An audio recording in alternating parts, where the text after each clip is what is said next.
Hello, કેમ છો બધા? ચલો તો આજે એક મસ્ત રેસીપી તમારી સાથે શેર કરવાની છે. કેમ ચાત?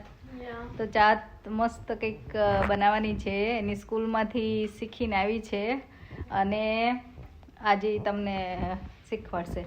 એક એ સ્વીટ લડ્ડુ ક્રિસમસ માટેના એ હા, ચોકલેટ બોલ્સ તમે એવી રીતે કહી શકો.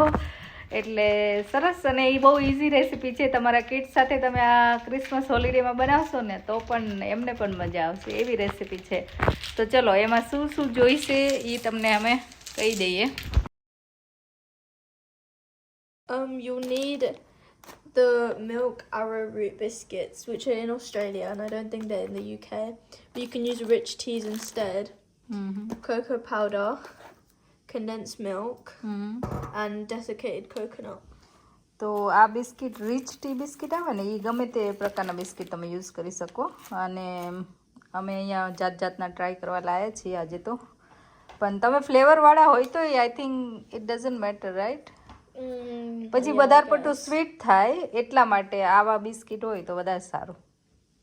તો આ રીતે આપણે મિક્સીમાં આપણે ક્રશ કરી લેવાના છે બિસ્કિટ, અથવા તમે ભૂકો કરવાનો છે ટૂંકમાં. એટલે તમે ગમે તે રીતે તમને ફાવે એ રીતે કરી શકો. તો હવે જો આ બિસ્કિટનો ભૂકો કરી લીધો છે આવી રીતે. અને હવે આપણે કોકોનટ અડધો કપ બિસ્કિટનો ભૂકો કરી નાખ્યો. હવે ચાટ શું એડ કરવાનું? Half a cup of desiccated coconut. Coconut છીણેલું. ને હવે Quarter cup of cocoa powder. Cocoa powder. Yeah.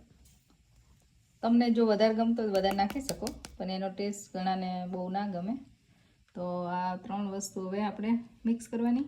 Yeah, and it's not necessary to add cocoa powder. It's only if you want them chocolatey. તો chocolate વગરનો તમે બનાવી શકો. એટલે Coca powder ના એડ કરવો હોય તો તમે અવોઇડ કરી શકો. Yep. ઓકે. ને હવે કન્ડેન્સ મિલ્ક, એક condense milk. Yeah, 1 whole tin. તો અમે એક પેકેટ બિસ્કિટનું લીધું, જેમાં 250 ગ્રામ બિસ્કિટ છે. અડધો કપ કોકોનટ લીધું અને પા કપ કહેવાય એટલો કોકા પાવડર લીધો. અને હવે એક ટીન જે આવે એ આખું ટીન અમે એડ કરીશું. કેટલું ગ્રામનું છે ચાથી? 397. But like around about that is એટલે okay. એક ટીન. અને જાઓ વધારે ઓછું થાય તો પછી તમે ગમે તે વસ્તુ એડ કરી શકો. અને લાઈક બોલ્સ બને એવી કન્સિસ્ટન્સી આપણે જોઈએ, બરાબર ને? Yeah. શું કરવાનું?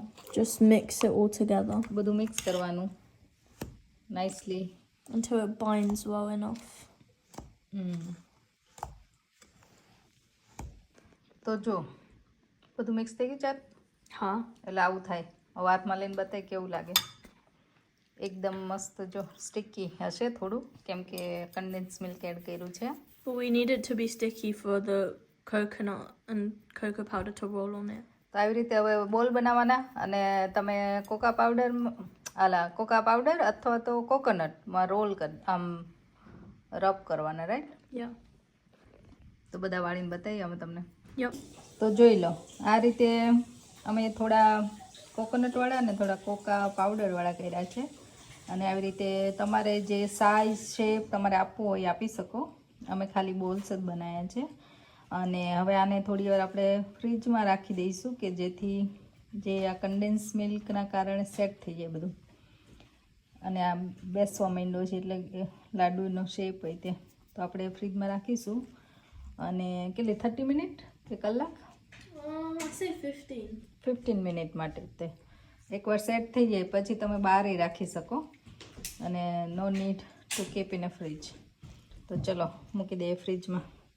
તો આ રીતે લાડુ કે બોલ્સ થઈ ગયા છે રેડી. અને ગિફ્ટ બોક્સમાં તમે પેક કરીને કોઈને ગિફ્ટ પણ આપી શકો. આ ક્રિસમસમાં ટ્રાય કરજો, મસ્ત લાગે છે. તો જોઈને કેટલી સહેલી રેસીપી હતી. એકદમ ગેસ કે ઓવન કાંઈ યુઝ કર્યા વગર આ બોલ્સ સરસ રેડી થાય છે અને બધાને બહુ ભાવે છે. અત્યાર સુધી મેં જેને પણ આપ્યા છે બધાને સરસ લાગ્યા છે. અને રેસીપી પણ પૂછી છે તો મને થયું તમારી સાથે પણ રેસીપી શેર કરું. તો આ ક્રિસમસ હોલિડે આવી ગયા છે તો તમારા કિડ્સ સાથે પણ તમે પણ બનાવજો અને મને જણાવજો કમેન્ટમાં કે તમને કેવી લાગી રેસીપી, બરાબર ને? તો ચલો આવા નવા રેસીપીના વ્લોગ માટે જોતા રહેજો વિદેશમાં વતન. મળ્યા પાછા નેક્સ્ટ વ્લોગમાં.